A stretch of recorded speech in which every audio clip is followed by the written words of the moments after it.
Hi friends, ఈరోజు మనము discussion చేసే పాయింట్ టాపిక్ ఏంటంటే భాగస్వామ్యం, పార్ట్నర్షిప్.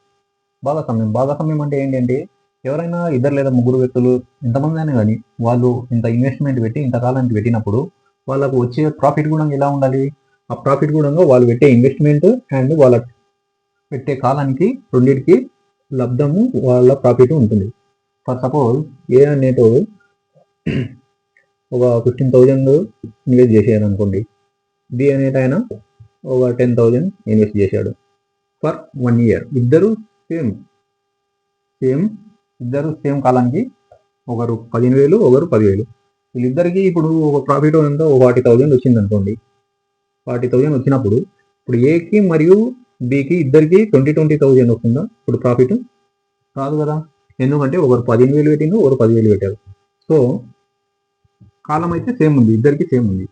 కానీ వచ్చిన ప్రాఫిట్ని మనము ఎలా పంచాలి అంటే వీళ్ళు పెట్టిన అమౌంట్ మరియు కాలం సేమ్ ఉంది కాబట్టి దీన్ని ఇగ్నోర్ చేయొచ్చు. ఇప్పుడు పెట్టిన అమౌంట్ ఒకరు 15,000, ఒకరు 10,000. వాళ్ళు పెట్టిన అమౌంట్ ఎంత ఉందో అంత నిష్పత్తిలో వాళ్ళ యొక్క ప్రాఫిట్ అనేది మనం పంచుతాం అన్నట్టు. ఓకే, ఇలా. నెక్స్ట్ అదే సేమ్ ఒకరు 15,000, ఒకరు 10,000 పెట్టారు. మరియు ఒకరేమో ఈయన 1 year పెట్టాడు అనుకోండి, బి అనేది ఆయన 2 years పెట్టాడు.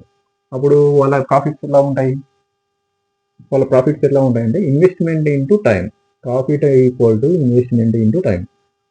ఓకే, వాళ్ళ ఇన్వెస్ట్మెంట్ ఎంత? 15,000 ఇంటూ ఫర్ 1 year నిష్పత్తి. బి అనేది ఆయన ఎంత? 10,000 ఫర్ 2 years. ఈ నిష్పత్తిలో వచ్చిన ప్రాఫిట్ని వాళ్ళు పంచుకుంటారు. సపోజ్ సేమ్ ఇంతకుముందు తీసుకోండి, 40,000 అనుకోండి ప్రాఫిట్. ఇప్పుడు వీళ్ళకి వచ్చే డిఫరెంట్ 1 year, ఇక్కడ 2 years. ఓకే, ఒకరేమో 1 year, ఒకరేమో 2 years. ఇంతకుముందు సేమ్ ఇద్దరు కలిసి 1 yearకి అనుకున్నాం, అప్పుడు డిఫరెంట్ వచ్చింది. ఇప్పుడు కూడా డిఫరెంట్ వస్తుంది.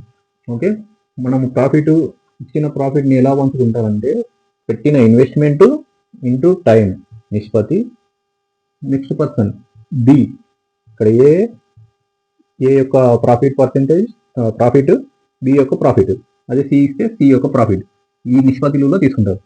ఓకే, ఆ ప్రాఫిట్ రావాలంటే మనము వీళ్ళని ఈ నిష్పత్తిలో వీళ్ళు ఇద్దరు పంచుకుంటారు వచ్చే ప్రాఫిట్ని. Okay, next coming to the problem. One simple problem చేస్తే మనకు ఈజీగా అర్థమైపోతుంది. ఓకే, ఒక వ్యాపారంలో ఏ, బిలు వరుసగా 8,000, 12,000 రూపాయలను పెట్టుబడిగా పెట్టినా సంవత్సరానికి వారి వచ్చిన లాభం 25,000 అయినా బి వాటా ఎంత? పైన ఏమి ఇచ్చాడు? ఏ ఎంత ఇన్వెస్ట్ చేశాడు? 8,000 ఇన్వెస్ట్ చేశాడు. బి ఎంత ఇన్వెస్ట్ చేశాడు? 12,000 ఇన్వెస్ట్ చేశాడు. ఇద్దరు కలిసి ఎంత సమయానికి? ఇద్దరు సేమ్ 1 yearకి ఇన్వెస్ట్ చేశారు. వచ్చిన ప్రాఫిట్ 25,000. ఓకే, వచ్చిన ప్రాఫిట్ 25,000. అప్పుడు బి వాటా ఎంత అంటున్నాడు? మొత్తం ప్రాఫిట్ 25,000 వస్తే ఇందులో బి వాటా ఎంత, ఏ వాటా ఎంత మనం ఇప్పుడు తెలుసుకుందాం. మనకు వీళ్ళ యొక్క ప్రాఫిట్లో వీళ్ళ యొక్క వాటాలు రావాలంటే ఏంది? మనం పైన చెప్పిన విధంగా ప్రాఫిట్ని వీళ్ళు ఏ నిష్పత్తిలో తీసుకుంటారంటే ఇన్వెస్ట్మెంట్ ఇంటూ టైం. ఇన్వెస్ట్మెంట్ ఎంత ఉంది ఇప్పుడు? ఏది ఇన్వెస్ట్మెంట్ ఎంత? ఓకే, ఇద్దరు ఇన్వెస్ట్మెంట్ ఇంటూ టైం ఏ నిష్పత్తిలో ఉంటే ఆ నిష్పత్తిలో వాళ్ళు లాభాన్ని పంచుకుంటారు. ఓకే, ఏ యొక్క ఇన్వెస్ట్మెంట్ ఎంత? 8,000. టైం ఫర్ 1 year నిష్పత్తి. నెక్స్ట్ బి యొక్క ఇన్వెస్ట్మెంట్ 12,000 ఇంటూ ఫర్ 1 year. ఈ నిష్పత్తిలో వాళ్ళు ఈ 25,000ని పంచుకుంటారు. ఇక్కడ ఈ 3 zeros కొట్టేసేయండి. 8 into 1 8, 12 into 1 12. ఓకే, ఇక్కడ 4 వాళ్ళు వచ్చిన ప్రాఫిట్ని ఏ నిష్పత్తుల్లో పంచుకుంటారంటే 2:3 నిష్పత్తిలో పంచుకుంటారు. మనకు అడిగింది ఏంది? బి యొక్క వాటా ఎంత అన్నాడు. బి యొక్క వాటా ఈ 25,000లో బి యొక్క వాటా ఎంత అనేది మనం కనుగోలు. బి ఈ 25,000లో బి 3 parts బివి, 2 parts ఏవి, మొత్తం 5 parts 25,000 అయితే 5 parts 25,000 అయినప్పుడు ఒక్క పార్ట్కి ఎంత అవుతుంది? చూడండి, 25,000 by 5, 5 5 5 ఒక్క పార్ట్కు మనకు 5000 అయింది. అప్పుడు 3 పార్ట్స్కి బి యొక్క వాటా, బి వాటా 3 పార్ట్స్, బి వాటా 3 పార్ట్స్ కాబట్టి 3 ఇంటూ 5000, 3 ఇంటూ 5000 ఎంత? 15,000. 15,000 బి వాటా. అప్పుడు ఏ వాటా ఏమవుతుంది? ఈ టోటల్లోకి వెళ్ళి ఈ 15,000 తీసేస్తే మనకు ఏ వాటా 10,000 అవుతుంది. ఏ వాటా అనేది 10,000 అవుతుంది.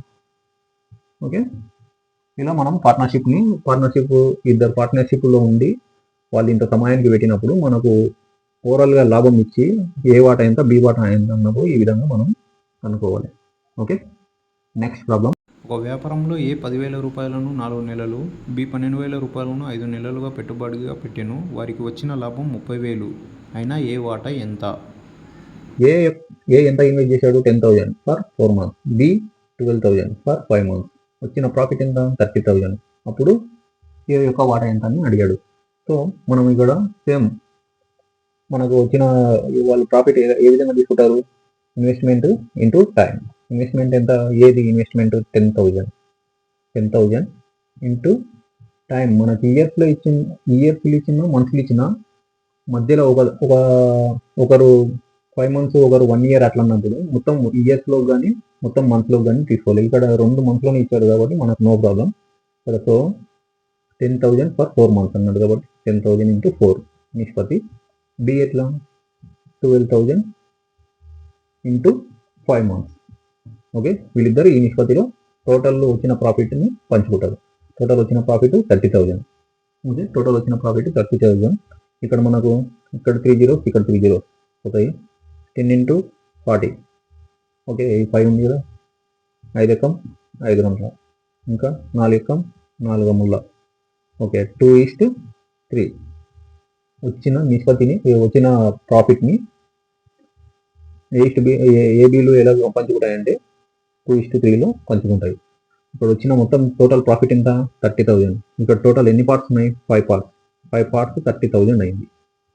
ఓకే, 5 parts 30,000 అయినప్పుడు మనకు ఒక పార్ట్కి ఎంత అవుతుంది మనం తెలుసుకోవాలి.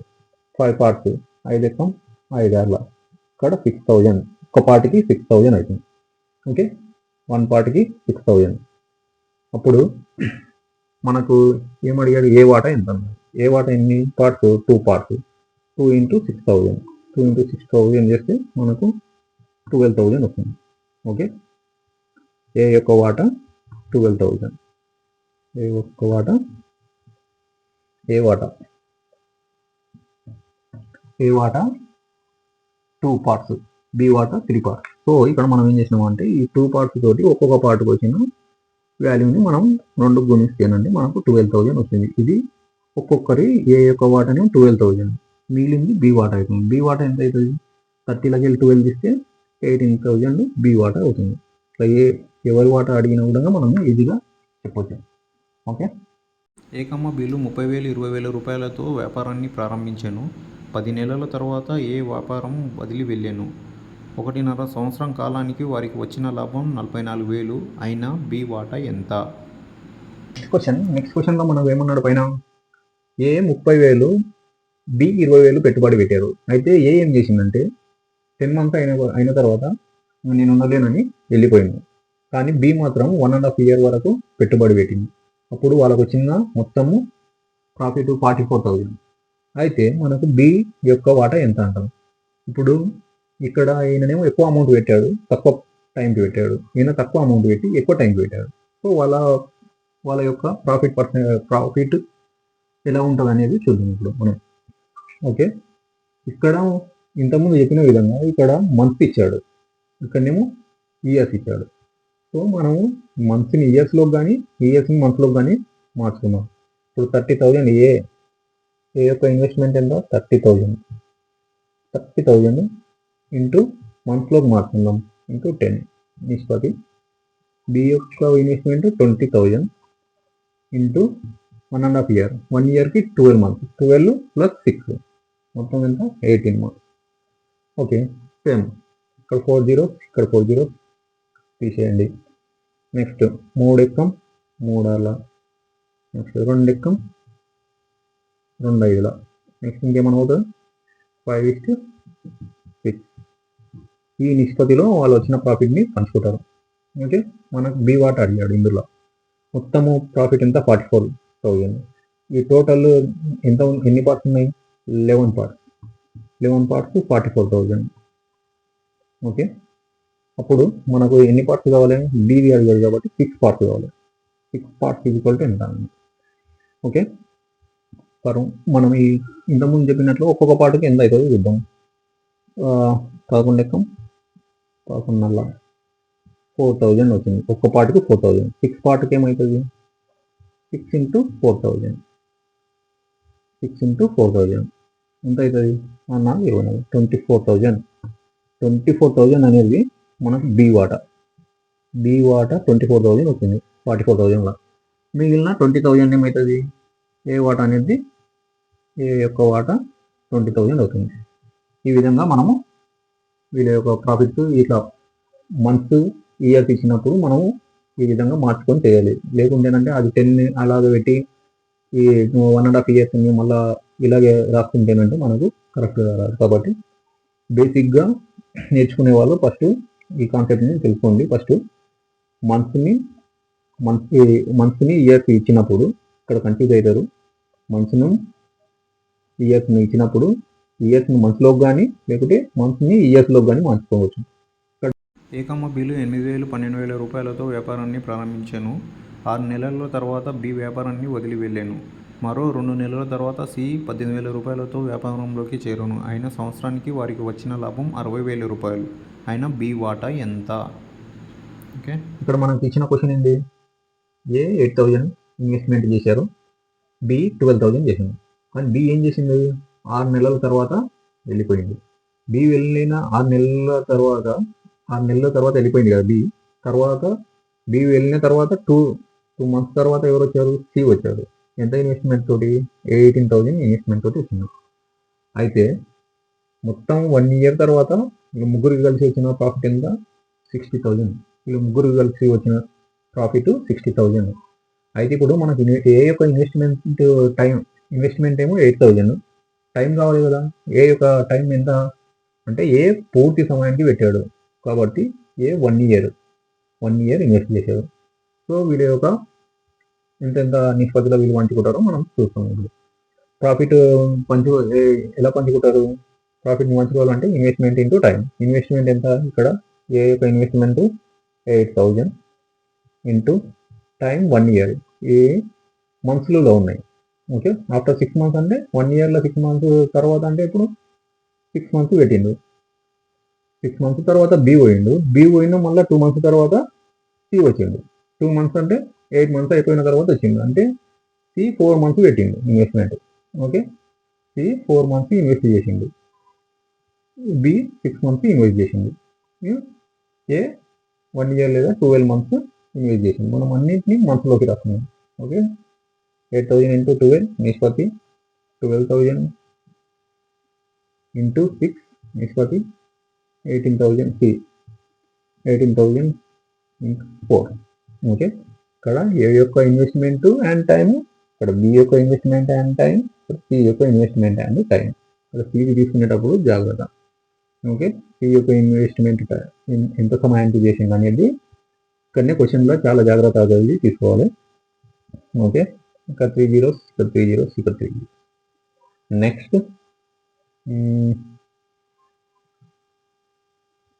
3 నెలల 3 ఆర్ల. నెక్స్ట్ 4 4 4 4 4 8 6 6 100 ముళ్ళ 1 నెల. మొత్తం ఎంత మిగిలింది ఇప్పుడు? 4 నిష్పత్తి 3 నిష్పత్తి 3. ఈ నిష్పత్తులలో వీళ్ళు వచ్చిన ప్రాఫిట్ని పంచుకుంటారు. ఇక్కడ మొత్తం ఎంత? 4 3 7 3 10 పార్ట్స్. 10 పార్ట్స్ 60,000. ఓకే, 10 పార్ట్స్ 60,000 వాళ్ళ యొక్క ప్రాఫిట్ నిష్పత్తి ఈ నిష్పత్తిలో ఉంటుంది. అయితే టోటల్ వచ్చిన ప్రాఫిట్ ఎంత అంటే 60,000. ఈ 60,000 వీళ్ళు ఒకరు 4 పార్ట్లు, ఒకరు 3 పార్ట్స్, ఇంకొకరు 3 పార్ట్స్. అయితే ఇక్కడ మొత్తం మనకు వచ్చిన టోటల్ పార్ట్స్ 10. మనకు బి యొక్క వాటా అడిగి, బికి ఎన్ని పార్ట్స్ ఉన్నాయి? 3 పార్ట్స్. బి యొక్క వాటా 3 పార్ట్లు. ఈ 60,000లో ఈ 60,000 అనేది ఒక 10 పార్ట్స్ అనుకుంటే అందులో 3 పార్ట్స్ అనేది బి. అయితే మనకు 3 పార్ట్స్ అనేది డైరెక్ట్గా తెలియదు కాబట్టి ఇప్పుడు ఒక్కొక్క పార్ట్కి ఎంత వస్తుందో చూద్దాం. 10 ఎక్కం 0 క్యాన్సిల్ చేస్తే ఇక్కడ మనకు 6,000 అనేది ఒక పార్ట్కి, ఒక పార్ట్ వాల్యూ 6,000. కానీ మనకు కావాల్సింది బి వాల్యూ 3 పార్ట్స్ కాబట్టి 3 × 6,000 చేస్తే ఎంత 3×18 కాబట్టి 18,000 అనేది బి యొక్క ప్రాఫిట్. అప్పుడు సేమ్ సికి కూడా సేమ్ 18,000. 18 36,000 60,000లో 36,000 తీసేస్తే ఏ యొక్క ప్రాఫిట్ అనేది వస్తుంది. లేకపోతే అంటే 4 × 6,000 వేస్తే మనకు ఏ యొక్క ప్రాఫిట్ వస్తుంది. 4×24 24,000 అనేది ఏ యొక్క ప్రాఫిట్. ఇలా ఏ ఓవర్ ప్రాఫిట్ అడిగినా కూడా మనం ఈజీగా కనుక్కోవచ్చు. ఓకే.